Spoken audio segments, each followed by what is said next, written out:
कालोस्मी लोकक्षय कृत प्रवृद्धो लोकांस मार्हतुर्मिह प्रवृत्तः ऋतेपि त्वां न भविष्यन्ति सर्वे येव वस्थितः प्रतिनुकेषु योधाः. भगवान म्हणतात, मी सर्व सृष्टीचा संहार करणारा काळ असून अत्यंत वाढून लोकांचा संहार करण्याकरता यावेळी प्रवृत्त झालो आहे.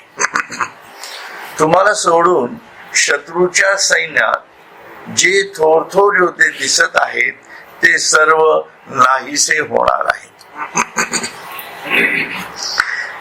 आता अर्जुनाने ज्या गोष्टी आतापर्यंत त्याच्या भावना श्रीकृष्णाशी तो बोलता झाला. श्रीकृष्ण हे त्यांच्या व्यक्तीमध्येही होते. बघा कसं असतं, व्यक्ती विशिष्ट अवस्थेतही होते, समष्टीतही होते आणि विश्वातीतही होते, मूळ वस्तूतही होते. ही खरी जाणीव विश्वरूप दर्शनातनं यायला पाहिजे. म्हणून मूळ अस्तित्वाची निर्मिती आता जी झालेली आहे त्याच्यामध्ये आत्मतत्व म्हणून जे आहे तेही आहे, विश्वात्मक भावही आहे आणि विश्वातीताचाही भाव आहे. तीनही गोष्टी एकाच दृष्टीतून दिसू शकतात. याला दिव्य दृष्टी म्हणतात.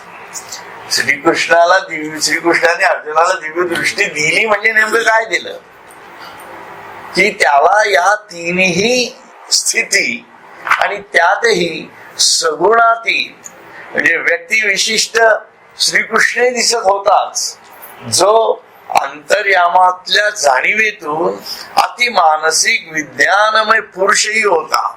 लक्षात घ्या. त्याच नंतर तो सगुणातील विष्णू स्वरूपही चतुर्भुजही कृष्ण होता. लक्षात घ्या. त्यानंतर तो वैश्विक जाणीवेतला विश्व पुरुषही होता की ज्याच्या सर्व अंगा खांद्यावरती विविध देव देवतांचा कार्य विलास चाललेला त्याला दिसत होता. अनेकता, विविधता, विविधतेत एकता, सर्व भानगडी ज्या काही आहेत त्या सर्व त्याच्यात होत्या. आणि तरीही तो त्या परेच्याही पलीकडे जेत माया स्पर्शो सकेना त्या विश्वातीत जाणीवेत सुद्धा होता. म्हणून मी नेहमी म्हणतो, बरेचदा म्हणतो की विश्वरूप दर्शन हे एवढा पाठ जरी योगी अरविंदांनी वाचला असताना त्यांच्या आयुष्यामध्ये म्हणजे ज्ञानेश्वरांनी मांडलेला म्हणतोय मी, तरी सुद्धा त्यांच्या तत्वज्ञानाला वेगळी दिशा आली असते. दिशा म्हणजे दिशा चांगलीच आहे, त्याला एक वेगळा सपोर्ट मिळत असतात. म्हणजे आपल्यासारख्या महाराष्ट्रीयन लोकांना योगी अरविंद लांबचे वाटले नसते. प्रॉब्लेम आहे तो तिथे सगळा, तेच आहे सगळं. हे मी मागच्या वेळेला तेच सांगितलं होतं तुम्हाला. तर हे सर्व अर्जुन जे बोलत होता ते श्रीकृष्ण त्याचा सखा म्हणूनही ऐकत होता. बघा आता अगोदरचा सर्व जो झाला आपला वाचन त्याच्यामध्ये श्रीकृष्ण ऐकतोय ना, मग तो कुठला कृष्ण ऐकतोय? त्याचा सखा कृष्ण ऐकतोय. आणि त्या सख्याला त्याच्या आत्मिक जाणीवेला त्या स्पर्शामधनं तो विविध स्वरूपात पुढे वाढतो आहे आणि कृतांताच्या लयाच्या जाणीवेपर्यंतच समग्र रूप त्यांनी त्याला दाखवलेलं आहे. म्हणजे कशा प्रकारे तो संपूर्ण विश्व ब्रह्मांड हे त्याच्या जिभेच्या टोकावरती फक्त आहे आणि अशी कित्येक मुख त्याला आहेत की जेवढी ब्रह्मांड पण नाहीये. हे झालं की नाही सगळं आपलं. अशा श्रीकृष्णाला तो हे सगळं सांगतोय की बाबा आता हे आवर, माझा प्राण सुद्धा आता जायची वेळ आलेली आहे असं म्हणतोय. तेव्हा मग श्रीकृष्ण म्हणतोय, भगवान म्हणतात की मी जे तुला दाखवत आहे ते काय दाखवत आहे? मी सर्व सृष्टीचा संहार करणारा काळ असून, सर्व सृष्टीचा संहार करणारा काळ असून अत्यंत वाढून इतका काही मी वाढलेलो आहे की माझ्या वाढीला सुद्धा अनंतत्वाची जाणीव येऊन पोहोचलेली आहे. त्यावेळी मी इतका प्रवृत्त झालेलो आहे संहारासाठी. बरं का, संहारासाठी प्रवृत्त झालाय श्रीकृष्ण. कारण काय, त्याला ते कृष्णाला अर्जुनाला दाखवायचे की तू काहीच करणार नाहीस, मीच मारणार आहे सगळ्यांना, तू फक्त त्याचा एक काय म्हणतो आपण त्याला कोणीतरी कारण घडावं ना, ही भावना त्याच्यामध्ये आहे म्हणून तो म्हणतोय. म्हणून यावेळी परतू झालोय तुम्हाला सोडून, तुम्ही जे माझे भक्त आहात त्या लोकांना सोडून सैन्यात जे थोर योद्धे दिसत आहेत ते सर्व नाहीसे होणार आहे, बाकी सर्वजण नाहीसे होणार आहे. बरं का, तरी मी काळ गाहे पुढे पुढे लोक संहारावया लागी वाढे, सैन्य पसरिली आहाती तोंडे आता ग्रासीन हे आगवे. येथ अर्जुन म्हणे कटकटा उभगिलो मागल्या संकटा, म्हणून आळविला तो हो खटा वाईला हा.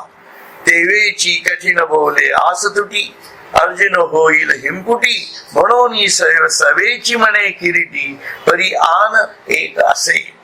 तरी आताची ये संहार वाहरे, तुम्ही पांडव असा बाहिरे, तेत जात जाता धनुर्धरे सावरिले प्राण. हे जाता जाता त्याचे प्राण सावरले गेले अर्जुनाचे. तर अर्जुना, मी खरोखर काळ आहे हे स्पष्ट जाण, सर्व लोकांचा संहार करण्याकरता मी वाढत आहे. ही जिकडे तिकडे सर्वत्र माझी उग्र मुखे पसरली असून या सर्व विश्वाला आता मी घेऊन टाकीन. तेव्हा अर्जुन म्हणतो, अरे रे, अगोदर विश्वरूपाच्या मुखात होत असलेल्या सर्व लोकांच्या संहाराच्या संकटाला पाहून मी त्रस्त झालो होतो, म्हणून भगवंताची प्रार्थना केली. कारण मी इतक्या वेळ का प्रार्थना करत होतो, त्याच्या मुखात ते सर्व जात होत, सर्व कशा प्रकारे दाढा फिरतायत, कशा प्रकारे जिव्हा त्याचा लटपट आहेत, हे सर्व मी पाहतो आहे, क्रूरता त्याची. म्हणून त्याच्यासाठी मी तू हे तुझं रूप आवर म्हणून प्रार्थना करतो आहे. तो अधिकच निष्ठुरपणाने प्रकट झाला. मी असं म्हणतोय तर तो आता काय म्हणतोय बघा, आता म्हणतोय मी या सर्वांना मारूनच टाकणार, खाऊनच टाकणार. मी त्याच्यासाठी ते माझं रूप वाढवलेलं आहे. स्वतः श्रीकृष्ण सांगतायत ना, कारण मी काळ म्हणूनच आलेलो आहे. आता आवरण राहिलंच बाजूला, फक्त मी काळ म्हणून, म्हणजे आता मला अजूनच पंचायत झाली अर्जुनाची. बरं का, म्हणून भगवंताची म्हणजे संहाराच्या संकटाला पाहून मी त्रस्त झालो होतो, म्हणून भगवंताची प्रार्थना केली. तो अधिकच निष्ठुरपणाने प्रकट झाला. तसे जीवाची आशा नाहीशा करणाऱ्या निष्ठुर बोलण्याने अर्जुन अत्यंत कष्टी होईल, म्हणून भगवान लगेच म्हणाले. म्हणजे हे जेव्हा म्हणतोय की अजून तू काहीच पाहिलं नाहीयेस, थोडक्यामध्ये काय आहे ते म्हणण्याचा हेतू काय आहे, हे माझं स्वरूप आहे, तुम्ही आवरा. अरे तू अजून काहीच पाहिलं नाहीये माझा, मी तर आता काळ म्हणून झालेलं आहे, हे सगळं खाऊन टाकणार आहे. असं जेव्हा कृष्ण म्हणतो तेव्हा त्या अर्जुनाची अवस्था पाहून तो लागलीच काय म्हणतो, पण त्यात दुसरे एक आहे, त्यात अजून एक आहे. ते काय आहे, तुम्ही पांडव मात्र आता होणाऱ्या संहार रूपी बाधेच्या बाहेर आहात. बरं का, हे ऐकताच अर्जुनाने जात असलेले प्राण सावरले. जात असलेले प्राण त्यांनी सावरले. बघा, याचं अनालिसिस करतो ना आपण तेव्हा खूप मजा येते. म्हणून अनालिसिस मध्ये जरा वेळ जातो. बघू आपण आता कसं काय जमतंय त्याप्रमाणे पुढे. ऐशा चतुरंगाची या संपदा करीत महाकाळेसी स्पर्धा, वाटी वेचिया मदा वळंघलेची.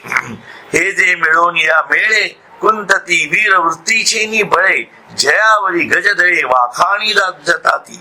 म्हणती सृष्टीवरी सृष्टी करू आण वाहुनी मृत्यू ते मारू, आणि जगाचा बरू घोट या. पृथ्वी सगळीची गिळू, आकाश वरी चियावरी जाळू, काय बाणवरी खिळू वारया ते.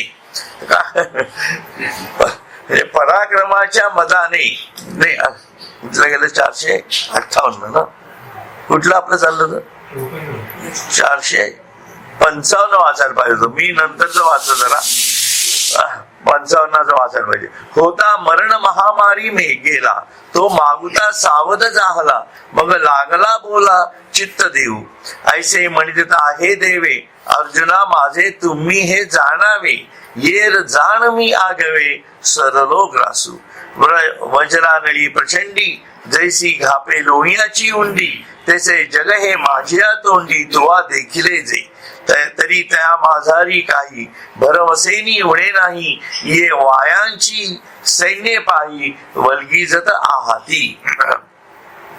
अर्जुन मरणाच्या महामारीत सापडला होता. महामारी शब्द तर खूपच जवळचा झालाय. मरणाच्या महामारीत अर्जुन सापडला.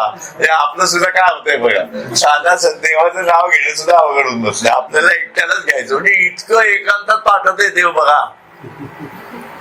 आपल्याला हे लक्षात यायला पाहिजे खरं तर की तुम्ही काय करताय, मोठे मॅनेजर आहात का, घरात एकटे बसा. तुम्ही काय हिंडताय का खूप बाहेर, हा ट्रॅव्हलिंग करताय, काही नाही घरात बसा.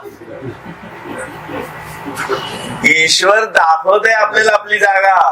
तू माझ्या नाव घेतल्याशिवाय कुठं वेळ घालू नको. खूप गडबड केली आतापर्यंत, खूप हिंडून आलास, विविध ठिकाणी नाटकं झाली तुझी. आता एकदा ठिकाणी बैस जरा माझं नाव तर घे, आहे की नाही. भीती म्हणजे काय, देवाचं नाव घेणार ना आपण. झाला समजा कोणाला आपल्या जवळपासच्या माणसाला तर काय करणार तुम्ही, आपल्याला झालं तर काय करणार. म्हणून आज हे शेवटचा सत्संग आहे. शेवटचा म्हणजे पुढचं जसं देव परमिशन देईल त्याप्रमाणे आपण परत रिस्टार्ट करू, त्याबद्दल वाद नाहीये. पण आपल्याला काय बघायचंय नेमकं हे तर कळलं पाहिजे ना. मग 1 महिना पुढचे 2 महिने समजा गेले आपले असे, तर आपण कसे राहणार आहोत. काहीच नाही आपलं गमती जमती हिंडा फिरा पोरांबरोबर वडे खा पाव खा चाललंय. आपण असं करणार आहोत तर काय करणार आहोत. म्हणजे इतके दिवसही असेच वाया घालवले आणि पुढेही त्याच संसारात वाया घालवणार असाल तर अशा लोकांना मी जवळ करणार नाही. लक्षात घ्या. खूप स्पष्ट आहे. लक्षात आले का. म्हणून घरी एनिवे जर बसायचं आहे तर आपण आपला अभ्यास करा. आतापर्यंतचा जो अभ्यास झालेला आहे तो परत आपण जो उघडा आहे अजूनही जाऊन पुस्तक विकत घ्या. असं काही नाहीये ते आपल्याला डोकं नाही दिलं का देवानी, दिलंय ना. आपल्यामुळेच आपली पोरं हुशार झालीत ना एवढी. मग आपल्याला डोकं आहे म्हणूनच त्यांना डोकं आले ना. त्यांना कळलं त्यांना डोकं आहे, आपल्याला कळलं नाही आपल्याला डोकं नाही. डोकं आहे एवढाच फरक आहे. खरं की नाही. त्यामुळे हा अभ्यास करा. हे अजिबात वायुगुण श्रवण मनन चिंतन निधिध्यास हा 2 महिन्यानंतर निधिध्यासच लागला पाहिजे. तेव्हा काही नाही सगळं सोडून देणार. आता रामनवमीला रामच प्रकट व्हायला पाहिजे. त्यानं व्हावा. खूप झाली देवाची भक्ती, राम राम राम राम, इकडे जा तिकडे जा, या गुरुकडे जा त्या गुरुकडे जा. अरे माझा तुझही सद्गुरु तो माझा कधी प्रकट होणार. कधीतरी येऊ द्यात ना त्या दत्तांना माझ्या जवळ. मी किती दिवस तिथे जाऊन हिंडणार आहे त्यांच्या पाठीमागे. विचार करायला पाहिजे. नियती दाखवतीये, आपल्या लक्षात येत नाहीये. प्रॉब्लेम इथे आहे. प्रॉब्लेम आपल्यामधला आहे. आणि ही साधकाची जाण आपल्याला यायला पाहिजे.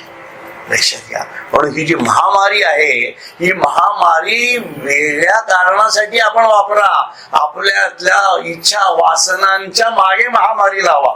आपल्या पाठीमागे लावू नका. आपण आत्म्याच्या जाणीवेत जाऊ आणि हे देहबुद्धी ते आत्मबुद्धी करू. महामारी देहबुद्धीला आहे, आपल्या आत्म्याला आहे का महामारी. विचार करा. हे अर्जुनाला तो दाखवतोय.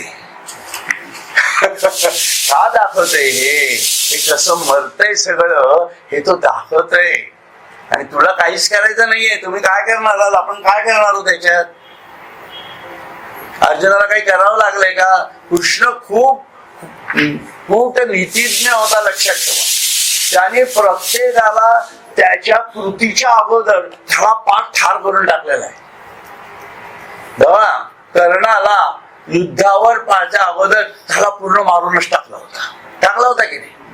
विचार करा. नंतर त्या याला शिशुपालाला 100 पापाची गणित दाखवून दिली होती त्याला, आणि 99 पाप मोजून दाखवली. कर एक पाप कर, मारतो तुला. मारला. ताकद आहे बघा, लक्षात ठेवा. दुर्योधनाला सुद्धा काय केलं? अगोदरच खच्ची करून टाकलं. तसंच अर्जुनाला सुद्धा तो जो काही अहंकाराने म्हणत होता मी हे सगळं मारणार आहे, त्याचंही खच्चीकरण करून त्याला परत, कारण तो देहबुद्धीच्या जाणीवेतून आत्मज्ञानाच्या जाणीवेत त्याला आणलं, त्याला वैश्विक जाणीवेत नेलं, आणि त्याचं विश्वातीताचं स्वरूप त्याला दाखवलं, आणि त्याचा संपूर्ण समर्पित वृत्ती त्याच्यात तयार केली गेली. आणि त्या समर्पित वृत्तीतनं त्याने संपूर्ण पुढचं युद्ध त्याला करण्यात भाग पडलं. अरे तू काय मारणार, मी जाऊन सगळ्यांना मारून टाकले. थोडं भारी आहे ना गणित, कसलं वेगळ्या प्रकारचं आहे. त्याच्यामुळे ही जाणीव आपल्याला ज्ञानेश्वरीच्या या विश्वरूप दर्शनात यायला पाहिजे. तर आज जेवढं होईल तेवढं, आणि आतापर्यंत जे झालंय तेच पुढच्या 2 महिन्यात आपल्याला वापरायचं. लक्षात ही भूमिका लक्षात घ्या, म्हणजे तुमच्या लक्षात. तर या सत्संगाचा फायदा आहे, आलं का लक्षात? इथं काय मला कुठंतरी माझं वक्तृत्व दाखवण्यासाठी थोडीच आपण सत्संग करतो. माझे दोष तुम्हाला माहितीच आहेत सगळ्यांना, आहे की नाही? हा, त्यामुळे हा आपल्याला जीवनाचा मार्ग आपल्याला सापडला पाहिजे. म्हणून अर्जुन मरणाच्या महामारीत सापडला होता, पण भगवंताच्या आश्वासनाने पुन्हा देहावर आला. म्हणून या सत्संगाच्या आश्वासनाने आपण आपल्या परत देहावर यायचंय. करोना फरोना सगळं काय ते जाऊ दे, सोडून द्या विषय तो, त्याच्यासाठी काळजी घेणारच. त्याच्यापेक्षा वेगळं काय करणार, घरातच बसणार नाही ते. त्या सतत आपलं काहीतरी हातामध्ये तर सॅनिटायझर घेऊन कुठं भिंत पूल असले काय उद्योग करू नका, आवडत. लक्षात ठेवा.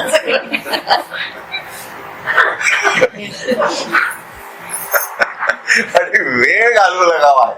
मला सांगण्याचा हेतू काय आहे, वेळ वाया घातला जातो, लक्षात आहे की नाही? तुम्हाला आता काहीच काम नाहीये, बरोबर आहे की नाही?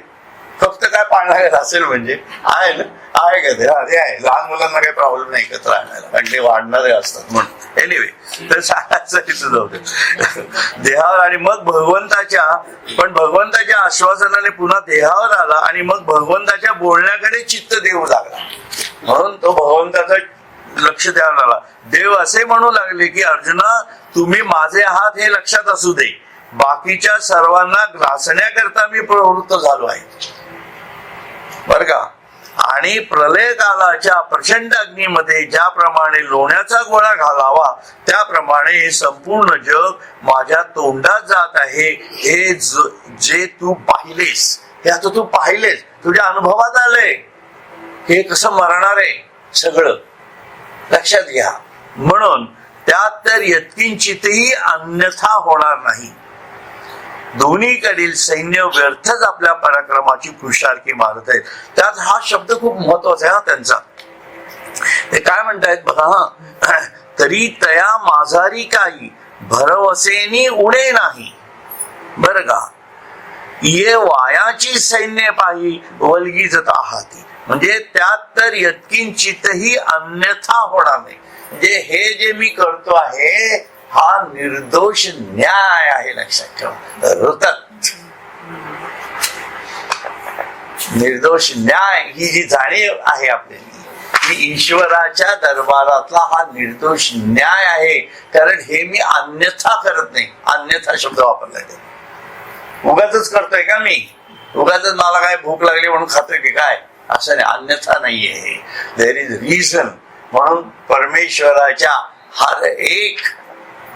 हर एक गोष्टीला कुठलीही का असेना निसर्गात घडणाऱ्या हर एक कृतीच्या पाठीमागे जिथं ज्ञान, कारण ज्ञानाच्या जाणीवेतनं सगळं तयार झालं, लक्षात ठेवा.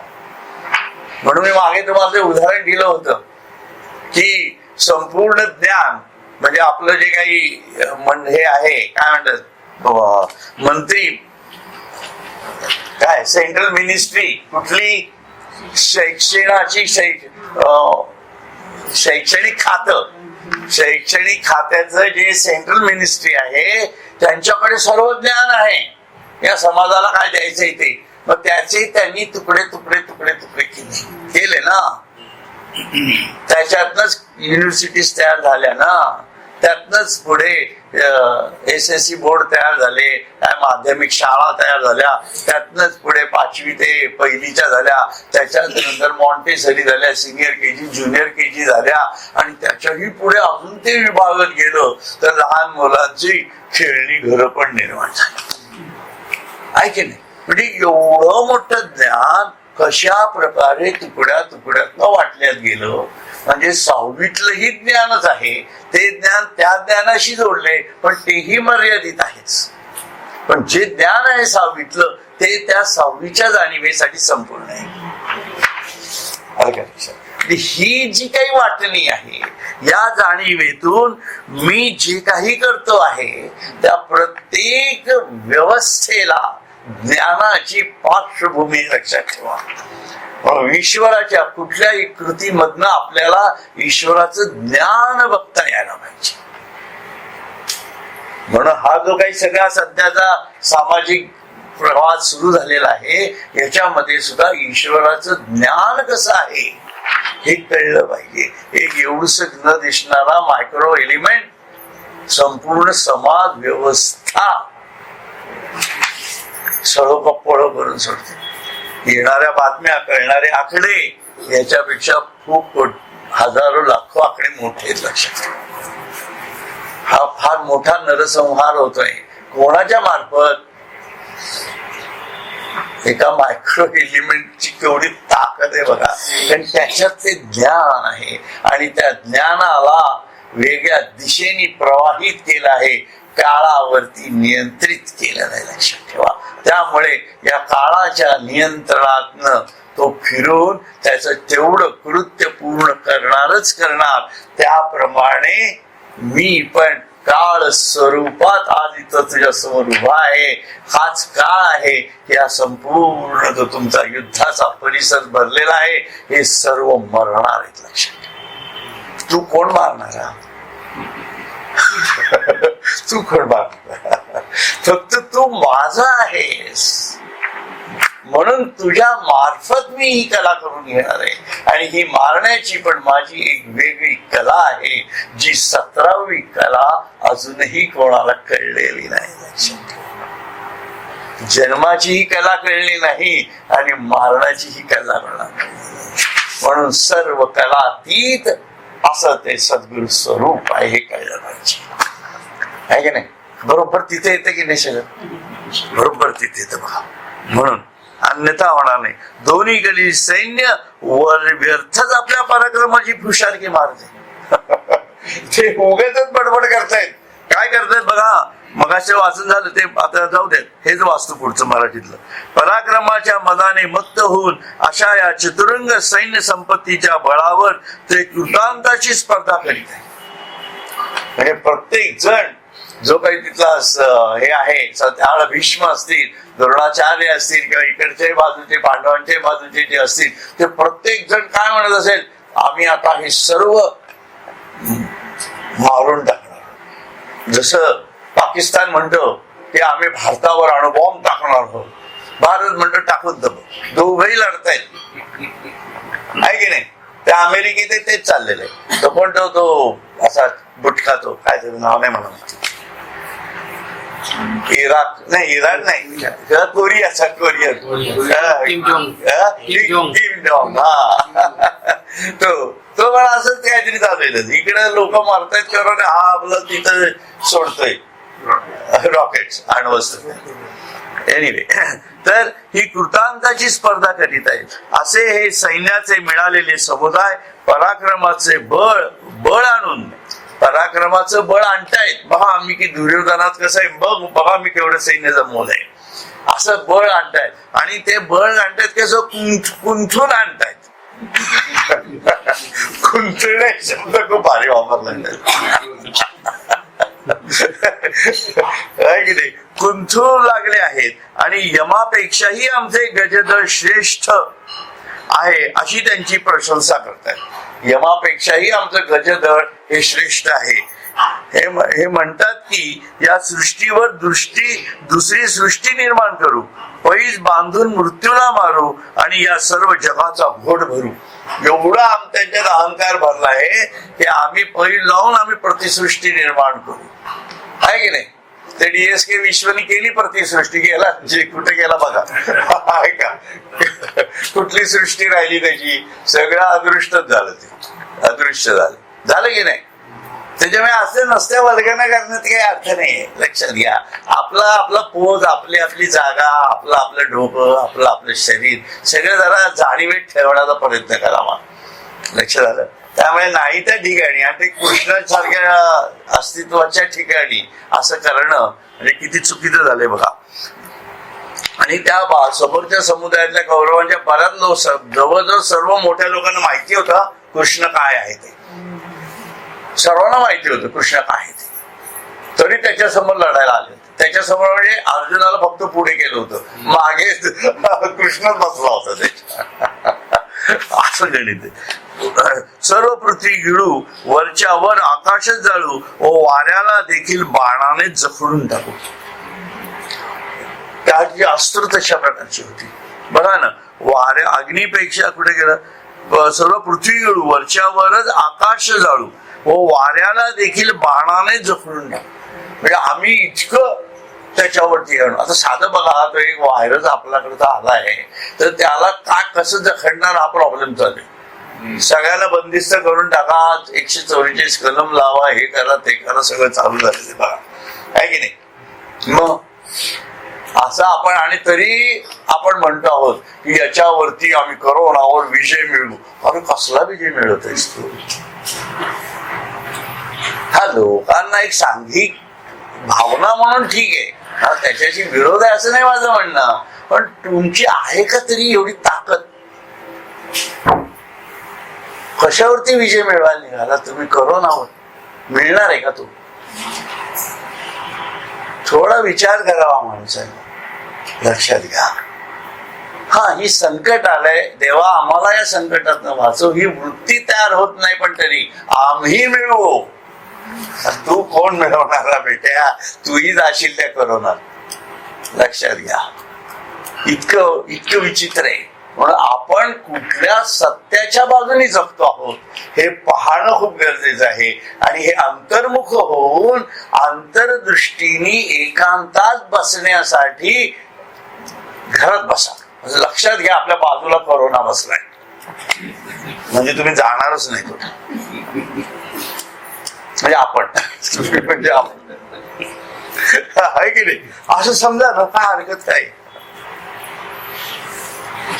झालं मॉडेल कॉलनीत आला करोना, कोथरूड मध्ये आला, चला बरोबर आहे की नाही. कुठली सोसायटी तुमची.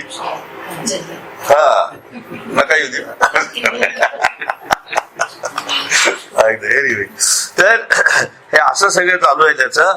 तेव्हा बोल हाती येरावनी तिखट, दिसती अग्नी परिस दासट, मार्गपणे कालकुट महुर म्हणत. तरी हे गंधर्व नगरीचे उमाळे, जाण पोकळीचे पेंडवळे, आका चित्रीचे पुतळे वीर हे देखे. म्हणून यांचे सर्व शब्द शस्त्रांपेक्षा तीक्ष्ण आणि अग्नीपेक्षा दाहक दिसतात आणि प्राण घेण्यात त्यांच्यापेक्षा काळकूटही मधुरच म्हणावा लागेल. म्हणजे इतके वाईट शब्द आहेत बघा. आजादी लेंगे, हा लडके लेंगे आजादी. बघा ना कसे शब्द आहेत, आहे की नाही. म्हणजे त्याच्यात काही हेच नाही, अहंकार ठासून भरलेला आहे नुसता. त्याप्रमाणे या लोकांचे हे सगळे शब्द आहेत, शब्द शस्त्रांपेक्षा तीक्ष्ण आहेत. शब्द हे शस्त्रांपेक्षा तीक्ष्ण असतात आणि अग्नीपेक्षा दाहक दिसतात आणि प्राण घेण्यात त्यांच्यापेक्षा काळकूटही मधुरच म्हणावे लागेल. म्हणून परंतु अर्जुना, हे सर्व योद्धे गंधर्व नगरीचे देखावे किंवा पोकळीचे भेंडोळे अथवा चित्रातील पुतळे आहेत पहा. लक्षात आलं का? चित्रातील पुतळे आहेत नुसते, असे ठेवलेले लटकवलेले काढून टाकता येतात. आपण कधी फोटो काढून टाकतो की नाही, तसं आहे, तसा प्रकारे. आता त्याच्यात पुढे काय म्हणतोय बघा. हा गा मृगजळाचा पूर आला, दळ नव्हे कापडाचा साप केला, या शृंगारून या खाला मांडिल या पै. अरे ही सर्व सैन्य म्हणजे मृगजळाचा पूर होय. ही सैन्य नसून कापडांचा साप आहे किंवा कातड्याचा भुसा भरून तयार केलेल्या व शृंगारलेल्या या बाहुल्या मांडल्या आहेत. कृष्ण सांगतोय त्याला, अर्जुनाला, बरं का.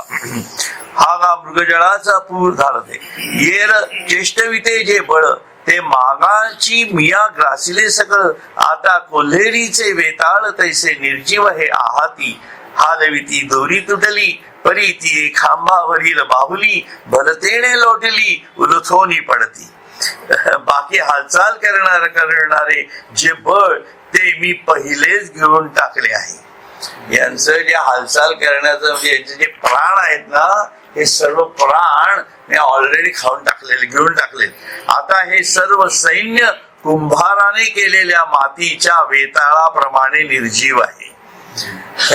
मातीचा कुंभाराने मातीचे भांडी म्हणा किंवा मूर्त्या करतो ना, तो त्याप्रमाणे हे निर्जीव झालेले आहेत. यांचा जीवच उरलेला नाहीये काही आता, कारण तो जीव मी खाऊन टाकलेला आहे, बरं का. बाहुलीला नाचवणारी दोरी तुटली तर खांबावरील बाहुल्या वाटेल त्याने लोटल्या की उलथून खाली पडतात. त्याचे ते नाचवणारे असतात ना, त्या दोऱ्या जर काढून टाकल्या तर कोणीही, तुम्ही आम्ही सुद्धा त्या बाहुल्या लाथडू शकतो, त्यात काही जीवच राहिलेला नाहीये. अशी या सर्व लोकांची परिस्थिती आहे. सर्व लोक इतक्या त्यांचे प्राण काढून टाकले की उगाच ठेवले व्हेंटिलेटरवर त्यांना. आता तू जा आणि व्हेंटिलेटर फक्त काढून टाक, एवढंच काम ठेवायचं तुझ्यासाठी, असं कृष्ण त्याला दाखवते, बरं का. तर इथे आपण आता थांबूयात. हरिओम तत्सत, हरिओम तत्सत, हरिओम तत्सत.